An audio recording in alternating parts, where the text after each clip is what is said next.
용인시에 사는 박용임 할머니는 혼자 살고 있습니다. 할머니는 혼자 사신 지 벌써 10년이 넘었습니다. 남편하고는 예전에 이혼을 했어요. 지금은 혼자 사는 게 제일 속 편해요. 할머니는 환하게 웃으며 이렇게 말씀하십니다. 할머니는 어떻게 혼자서도 이렇게 행복할 수 있는 걸까요? 안녕하세요. 오늘은 씩씩하게 혼자 잘 살고 있는 한 할머니의 이야기를 들려드리겠습니다. 할머니가 말씀하시는 혼자 잘 사는 비결 5가지를 소개하려고 합니다. 많은 사람들이 노후에는 북적북적 자식들과 어우러져 사는 걸 꿈꾸는 경우가 많습니다. 하지만 같이 살다 보면 부딪히고 힘든 일도 많은 법이지요. 박용임 할머니도 처음부터 혼자 살고 싶지는 않았다고 합니다. 혼자 살 생각을 하면 겁부터 나고 외로워서 어떻게 사나 싶은 생각이 들었습니다. 하지만 할머니는 긴 시간에 걸쳐 혼자서도 잘 살 수 있는 방법을 찾아냈고 그렇게 혼자서 행복한 삶을 지금은 오히려 즐기게 되었다고 합니다. 박용임 할머니가 만나는 사람마다 당부하는 혼자서도 행복한 비결 5가지를 지금부터 공개하겠습니다. 지금 시작합니다. 구독과 좋아요는 큰 힘이 됩니다. 안녕하세요. 저는 용인에 사는 박용임입니다. 제가 어떻게 혼자서도 잘 살게 되었는지 그 비결 5가지를 지금 말씀드리겠습니다. 첫 번째는 뭐니 해도 돈이지요. 너무도 당연한 이야기지만 돈은 홀로 사는 노인에게 가장 필요해요. 돈이 없으면 자식들에게 자꾸 손을 벌리게 되고 의지하게 됩니다. 저도 예전에는 남편에게 돈을 받아서 썼었어요. 그런데 우리 남편은요, 정말 쪼잔한 사람이었어요. 돈 달라고 할 때마다 얼마나 치사하게 구는지 더럽고 치사하다는 생각이 들 때가 하루 이틀이 아니었어요. 돈을 많이 벌어온 것도 아니에요. 애들 공부를 가르치려고 학원비 낸다고 돈을 달라고 해도 얼마나 짜증을 내면서 줬는지 몰라요. 내가 수십 년을 그렇게 돈 달라고 할 때마다 비굴하게 빌면서 돈을 받아서 썼어요. 나는 마음 편하게 내 옷 한 번 기분 좋게 사서 입어본 적이 없어요. 내가 거지가 된 것 같고 아주 비참했어요. 그 기분은 정말 안 당해본 사람은 모를 겁니다. 그래서 내가 결심을 했어요. 반드시 내가 무슨 일을 해서라도 내 손으로 돈을 벌겠다고요. 처음에는 아주 허드렛 일부터 시작했어요. 닥치는 대로요. 청소도 해보고 식당 일도 했어요. 용기가 있어서 한 게 아니고 남편에 대한 분노 때문에 무슨 일이라도 해야 했으니까요. 그때 그렇게 무작정 아무 일이라도 시작했던 과거의 나를 정말로 칭찬해주고 싶어요. 그렇게 하지 않았으면 저는 아마 지금도 남편하고 이혼도 못하고 거지처럼 돈을 구걸하면서 살아야 했겠지요. 지금 50세든 60세든 무조건 일을 시작하시라고 저는 만나는 사람한테마다 이야기를 해요. 큰 부자가 아니더라도 내가 혼자 먹고 살 정도만 되어도 훨씬 당당하게 살 수가 있습니다. 자식한테 용돈 달라, 생활비 보태달라 소리를 자꾸 하게 되면요. 자식하고도 사이가 좋아질 수가 없어요. 요즘 물가가 좀 비싼가요? 애들은 앞으로 자식도 키워야 할 테고 돈 들어가는 데가 많잖아요. 거기에 부모까지 부담을 얹으면 자식들이 힘들어요. 그러면 부모한테 좋은 소리가 안 나오겠죠. 용기를 내서 꼭 일을 시작해서 조금이라도 돈을 벌기 시작하시라고 저는 꼭 말씀드리고 싶습니다. 할머니가 첫 번째로 꼽은 이유는 바로 돈이었습니다. 너무 당연한 말씀이지만 사실 실천하지 못하는 분들도 많지요. 거지 취급을 받는 것이 너무 괴롭고 힘들어서 마지못해 시작한 일이었는데 결과적으로는 엄청난 변화를 불러오게 되었네요. 경제적으로 자립한다는 일이 특별한 교육이나 경험이 없는 할머니 입장에서 쉬운 일은 아니었을 것 같은데 할머니가 참 대단하시다는 생각이 듭니다. 그럼 할머니가 자립할 수 있게 된 두 번째 이유는 무엇일까요? 두 번째는 남편하고 이혼한 거예요. 저는요, 나쁜 사람이 내 인생을 얼마나 힘들게 했나 생각하면 왜 더 빨리 이혼을 못했나 생각합니다. 아, 할머니 말씀은 남편하고 이혼보다는 나쁜 사람을 내 인생에서 사라지게 해라. 이런 뜻인 것 같네요. 맞아요. 반드시 나쁜 사람을 내 인생에서 사라지게 하세요. 좋은 남편들도 물론 많겠죠. 하지만 만약에 나쁜 남편하고 살고 있고 그 사람이 날 제대로 대우해 주지 않는다면 용기를 내시라고 저는 그렇게 말씀드리고 싶어요. 그 인간을 안 보고 사니까 밥도 잘 들어가고 친구들도 더 많이 만나게 되고 아주 인생이 활기차졌어요. 아니, 대체 어떤 남편이셨길래 그러세요? 우리 남편, 아니, 그 인간은요. 아유, 말도 못해요. 의처증이 보통 심한 게 아니었어요. 내가 집 밖에 5분 이상을 혼자 나가지를 못했으니까요. 친구도 못 만났어요. 뭐 좀 누구 만나서 이야기도 좀 하고 차라도 한 잔 마시고 싶은데 계속 전화가 오고 집에 가면 난리가 나는 거예요. 누굴 만났냐, 뭐 했냐, 무슨 이야기를 했냐, 아주 시시콜콜하게 다 말을 해야 했어요. 매번 그러니까 아예 나가지를 않게 되더라고요. 나갔다 오면 시달릴 게 뻔하니까요. 그래서 안 나가다 보니 주변에 친구가 하나도 없는 거예요.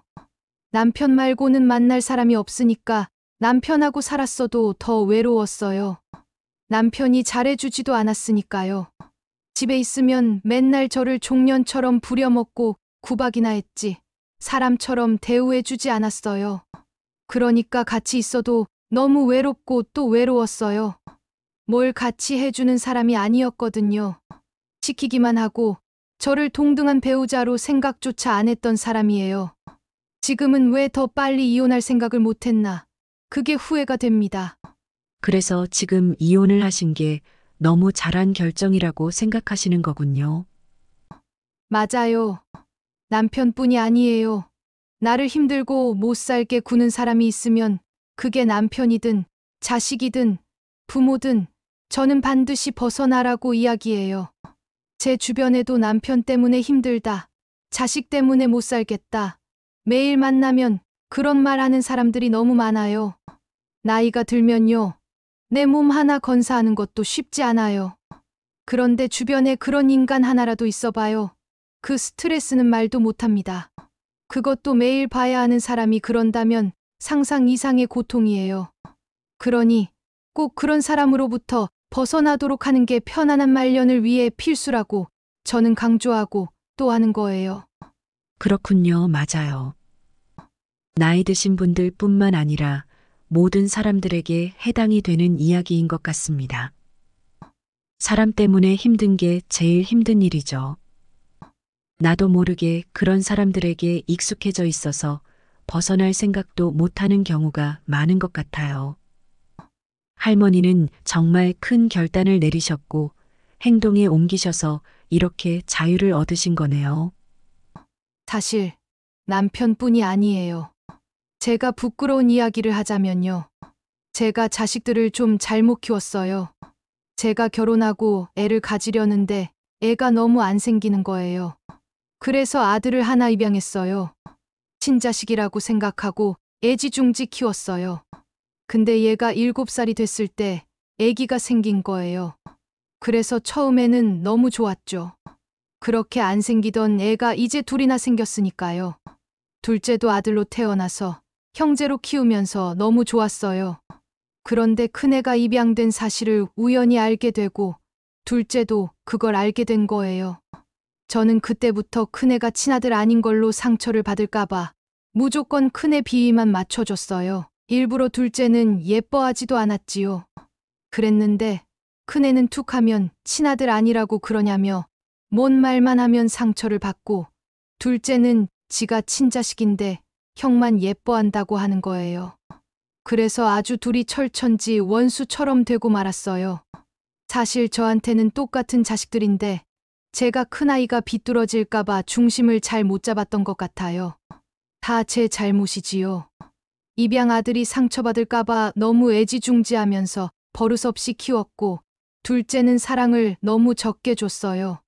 그러다 보니 얘네들이 커서 부모 알기를 너무 우습게 아는 거예요. 연락도 하지 않고 무슨 말만 하면 퉁명스럽게 굴고요. 용돈은 바라지도 못합니다.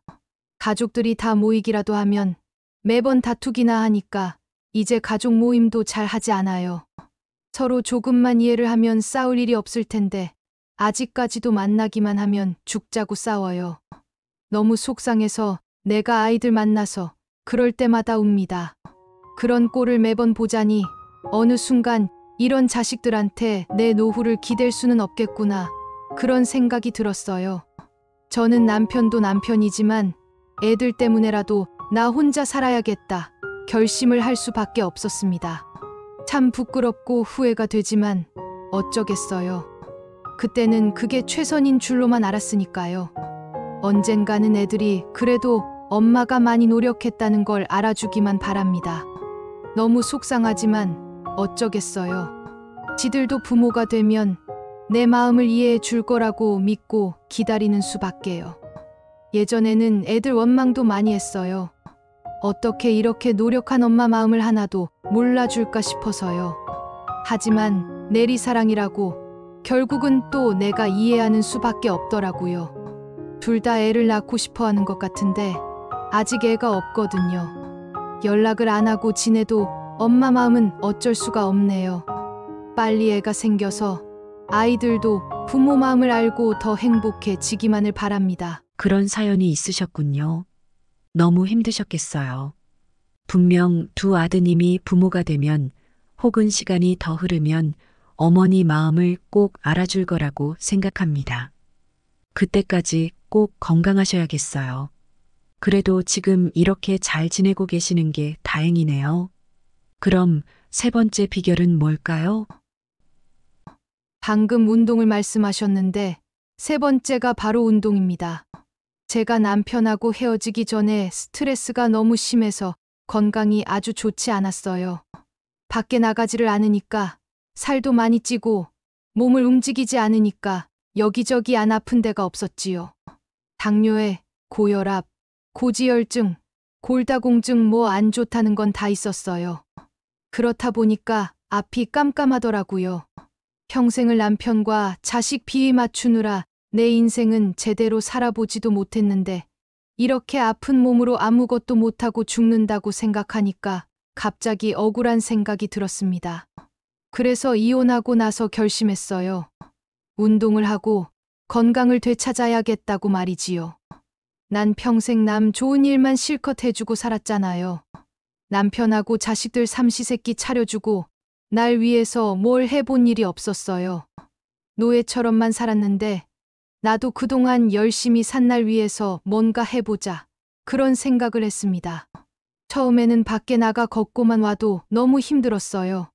그래도 매일 나가서 한두 시간씩 걷기부터 시작했지요. 나가서 햇빛도 쬐고 땀도 흘리고 하니까 식욕이 생겼어요. 근데 살이 많이 쪄 있어서 막 먹지도 못하겠더라고요. 의사들이 먹으라는 대로만 먹었습니다. 야채하고 콩, 잡곡밥 같은 거요. 평소에 떡을 아주 좋아하는데 떡도 끊었지요. 나 혼자 살려면 몸이 일단은 좋아져야 하잖아요. 의지할 곳 없다. 내가 아프면 날 돌봐줄 사람도 없다. 저는 항상 그런 생각을 했어요. 무조건 나 혼자, 내가 다 해결해야 한다고요.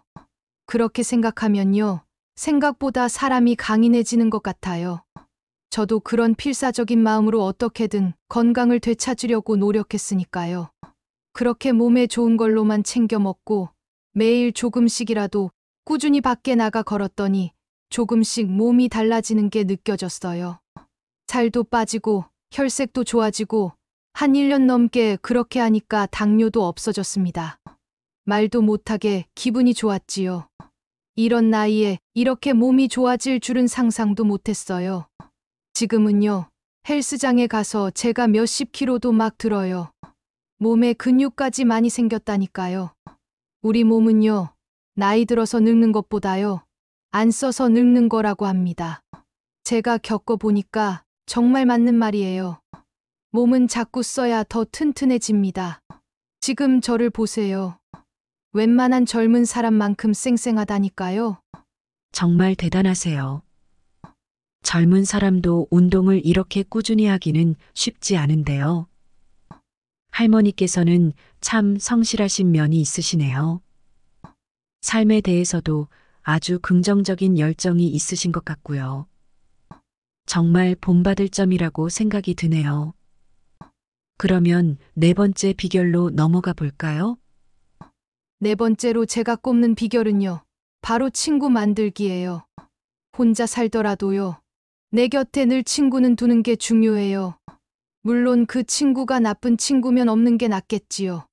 저는 평생 남편한테 묶여 살아서 친구가 하나도 없었어요. 그런데 일 시작하고 운동하고 또 취미 생활하면서 친구가 생겼어요. 제가요, 성격이 아주 부끄러움을 많이 타서 낯선 사람을 만나면 말을 먼저 걸지를 못했어요. 누가 먼저 말 걸어줄 때까지 기다리거나 그냥 끝까지 혼자 가만히 있는 스타일이었거든요. 그런데 요즘은 제가 먼저 말도 잘 걸어요. 친구들하고 자주 어울리다 보니 성격도 많이 바뀌는 것 같아요. 일 시작하면서부터 사람들하고 자꾸 마주치다 보니 당연히 힘든 점도 많았지요. 세상에 얼마나 다양한 사람들이 있습니까?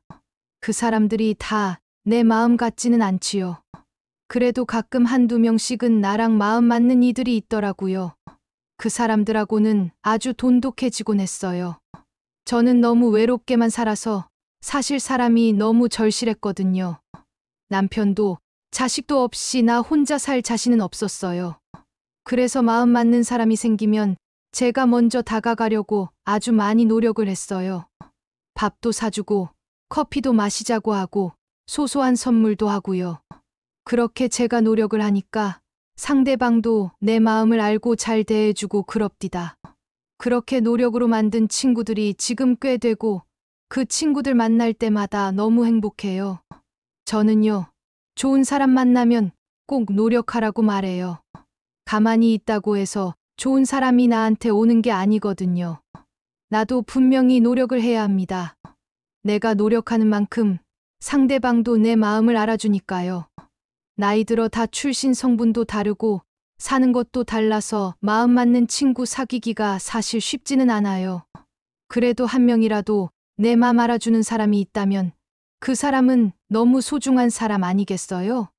저는 그런 생각으로 제 친구들한테 섭섭하게 하지 않으려고 아주 노력해요. 내가 아프거나 외로울 때, 어쩌면 죽을 때, 내 곁에 있어 주는 사람들은 어쩌면 가족이 아니고 이 친구들이 아닐까, 뭐 그런 생각도 합니다. 그렇군요. 친구에 대한 말씀 정말 마음에 많이 와닿습니다. 친구를 다들 편하게 생각하지 그렇게 노력하는 대상이라고 여기지는 않는 것 같아요. 평생 갈 좋은 사람들에게는 정말 노력해서 잘해야 한다는 할머니 말씀 꼭 새겨 듣겠습니다. 사실 저도 손절한 친구도 몇 있습니다. 처음부터 마음에 맞는 사람 찾기는 쉽지 않아요. 저도 막 퍼주기만 하다가 털리기만 하고 뒤통수 맞은 경우가 있었어요. 아니, 상식적으로 밥을 한번 얻어먹으면 자기도 사야 하잖아요. 그런 걸 전혀 안 하는 사람이 있더라고요. 그런 사람은 그냥 남 등쳐먹는 걸 좋아하는 사람일 뿐인 거지요. 또 한 사람은 맨날 자기 자랑만 하는 거예요. 들어주는 것도 하루 이틀이지 엉덩이 붙이기만 하면 매일 자기 돈 자랑에 자식 자랑에 끝이 없었어요. 아주 그냥 우리 전 남편보다도 더 징글징글하게 듣기가 힘들어서 그 친구하고도 손절했습니다. 그러니까 사람도 잘 봐가면서 친구를 해야겠더라고요. 그럼 이제 마지막 비결이 남았네요. 마지막 비결은 뭘까요? 마지막으로 제가 말씀드리고 싶은 비결은 취미 생활이에요. 사람은 일만 하면서 살 수는 없어요. 물론 저는 일을 시작하면서 숨통이 트이기 시작했지만요. 일하고 집에 가고 그 두 가지 일상만 있다고 생각해 보세요. 너무 삶이 단조로워져요. 저도 처음에는 일 끝나고 집에 가면 너무 힘들고 피곤해서 그냥 쓰러져 자기만 했습니다. 하지만 운동을 시작하니 체력이 좀 받쳐주잖아요. 그러니까 나중에는 일 끝나고 집에 와도 뭘 좀 해보고 싶더라고요. 혼자 아무것도 안 하고 멀거니 있자니 심심하다는 생각이 드는 거예요. 그래서 근처에 문화센터에 가봤어요. 거기서 어렸을 때부터 꿈이었던 그림 그리는 수업을 하나 등록했어요. 저는 초등학교밖에 못 나왔어요. 근데 초등학교 때 그림을 곧잘 그렸었거든요. 그때 물감, 크레파스 이런 게 거의 없던 시절이에요. 그런 거 갖고 있는 애들이 얼마나 부러웠는지 모릅니다. 그때 생각하면서 문화센터에 갔는데 생각보다 너무 즐거운 거예요. 지금은요, 문화센터 사람들하고 연말에 전시회도 해요. 내 그림을 사가는 사람도 있었어요.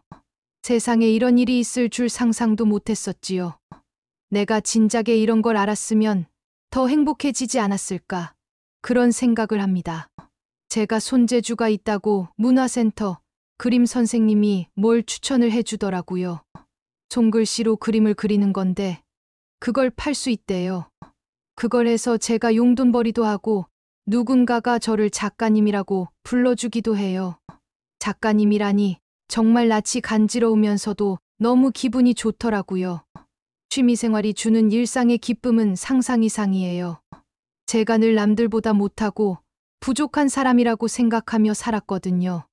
저는 대학도 못 나오고 배운 것도 변변치 않아요. 돈도 제가 먹고 살 만큼만 벌지 많지도 않아요. 하지만 이런 취미로 인해서 제가 조금은 다른 사람보다 잘하는 것도 있구나. 이런 걸 느끼게 됐어요. 평생 노예처럼 거지처럼 남 눈치만 보고 난 그저 남들을 위해서 노동만 하는 사람이라고만 생각하고 살았습니다. 그런데 그림을 그리면요. 그냥 저는 저예요. 제가 그림을 그리고 저는 작가예요. 그 그림을 누군가가 좋아해 주고요. 그 기분은 정말로 황홀했습니다. 저는 꼭 취미생활을 시작하시라고 권하고 싶어요. 이것저것 관심 있던 쉬운 일부터 해보시면 분명 스스로에 대해 좋은 감정을 많이 느낄 수 있을 겁니다. 제가 그랬으니까요. 평소 남들 보면서 부러웠던 거, 해보고 싶었지만 누구 눈치 보느라 못했던 거, 그런 게 있다면 지금 당장 시작하시라고 말씀드리고 싶어요. 제가 앞서 말씀드렸던 5가지를 아무리 늦어도 60살 이후에 시작하신다면 70살이 되어도 80살이 되어도 불안할 일이 없을 거예요. 아, 그리고 제가 하나 더 말씀드리고 싶은 것이 있습니다. 이건 제가 살면서 너무나도 도움을 받았던 것인데요. 바로 일기 쓰기입니다. 처음에는 남편 때문에 화병이 나서 그 시끄러운 마음을 어디 털어놓을 곳이 없어서 시작했던 거예요. 사실 일기라고 할 수도 없었지요. 욕으로 시작해서 욕으로 끝났으니까요. 지금은 그 일기를 들춰보면 어쩜 이렇게 많은 화를 안고 살았었나 싶어요. 남편에게 직접 쏟아내지 못했던 그 울분을 다 종이에 쏟은 거예요. 제가 여태까지 만났던 사람들 중에 마음에 이런 화병이 있는 분들이 정말 많았습니다. 다 뭔가 너무 억울하고 화가 나 있고 답답한 마음들을 가지고 있었어요. 그런 감정을 어디에 말할 곳이 없는 거예요. 자식들이 어디 이런 부모 마음을 알아줍니까? 다 바쁘고 또 시간이 있어도 자식들은 이해를 못하는 경우가 너무 많아요. 그만 좀 하라고 하지. 부모 이야기를 끝까지 들어주는 자식도 몇 없는 것 같아요. 정신과라도 가고 싶은데 누가 그러더라고요. 정신과 가면 그냥 의사가 몇 마디 물어보고 약 주고 끝이라고. 의사도 처방해주는 사람이지 들어주는 사람이 아니니까요. 병원에 가도 그 마음이 진정이 되질 않는 거예요. 저는 그걸 알고 시작한 건 아니지만 정말 답답해서 욕을 글로 쓰기 시작했던 거거든요. 그런데 생각보다 너무 도움이 됐어요. 남편 때문에 억울하고 밉고 화났던 마음을 그냥 두서없이 욕하듯이 막 휘갈겼었습니다. 앞에 남편이 있다고 생각하고 다 쏟아내듯이 썼어요. 더 이상 생각나는 욕이 없을 때까지 쓰고 또 썼어요. 그렇게 몇 날 며칠 계속 토해내듯이 썼더니 어느 순간 쓸 말이 없더라고요. 그러고 나니까 조금 마음이 진정이 되는 게 느껴졌지요. 참 신기하지요? 남편이 저한테 사과를 한 것도 아니고 사람이 바뀐 것도 아닌데 욕을 종이에 쓴 것만으로도 기분이 나아지다니 말이에요. 그 이후부터 자식 때문에 아니면 일터에서 속상한 일이 생길 때면 지금도 저는 일기를 씁니다. 제일 친한 친구라고 생각하고 그냥 막 두서없이 써요. 그러고 나면 이상하게 위로받은 기분이 들어요. 이렇게 힘들었구나 하면서 말이지요. 그러고 나면 다음 날은 기분이 한결 낫습니다. 화병 있으신 분들 꼭 해보시면 좋겠어요. 네, 아주 좋은 의견 감사합니다. 참, 그런데 박용임 할머니께서는 지금 하시는 일이 뭔가요? 그러고 보니 무슨 일을 현재 하고 계신지는 여쭤보질 못했네요. 네. 저는 지금 취미로 시작했던 그림 글씨를 파는 작가이기도 하고요. 지금은 그동안 모은 자금으로 작은 가게를 하나 하고 있습니다. 그림 용품하고 그림을 팔기도 해요. 큰 돈은 안 되지만 그래도 저 하나 먹고 살만은 합니다. 문화센터 분들이 많이 도와주고 계시지요. 친구분들이 계셔서 도움을 받으시니 정말 잘 됐네요. 처음에는 허드렛 일로 시작을 하셨는데 가게를 할 정도로 돈을 모으셨다니 대단하세요. 네. 저는 운이 좋았어요. 자식들한테 그래도 빚내서 뭐 해주지 않을 걸 큰 다행으로 여기고 있습니다. 뭐라도 무리를 해서 해줬으면 제가 지금 이렇게 살고 있지도 못했을 거예요. 자식들하고는 멀어졌지만 그래도 부모한테 손 벌리는 놈들은 아니라 그걸 위안으로 삼고 있지요. 용인에 사시는 박용임 할머니의 말씀이었습니다. 할머니는 큰 부자도 아니고 많이 배우신 분도 아니지만 그 누구보다 당당하고 활기차게 일상을 유지하는 분이라는 생각이 들었습니다. 박용임 할머니처럼 매일매일 열정적으로 살 수 있다면 그게 바로 행복한 삶이 아닐까요? 우리는 행복을 남들로부터 얻으려고 하는 경우가 많습니다. 돈으로부터 혹은 자식으로부터 아니면 부모나 배우자로부터 뭔가를 얻으려고 할 때가 많습니다. 하지만 그런 것 없이도 홀로 행복한 삶을 사는 박용임 할머니는 행복이란 스스로 만들어가는 것임을 잘 보여주고 계신 것 같습니다. 박용임 할머니가 알려주신 경제적인 독립, 나쁜 사람은 멀리하고 좋은 사람은 가까이에 두고 친구를 사귀고 운동과 취미 생활을 하라는 5가지 비결을 일찌감치 실천한다면 누구에게 의지하지 않고도 행복하고 편안한 노후를 보낼 수 있을 것 같다는 생각이 듭니다. 오늘 영상 어떠셨나요? 노후의 행복에 대해 생각해보는 계기가 되셨기를 바랍니다. 다음에 또 새로운 이야기로 찾아오도록 하겠습니다. 구독과 좋아요는 큰 힘이 됩니다. 감사합니다.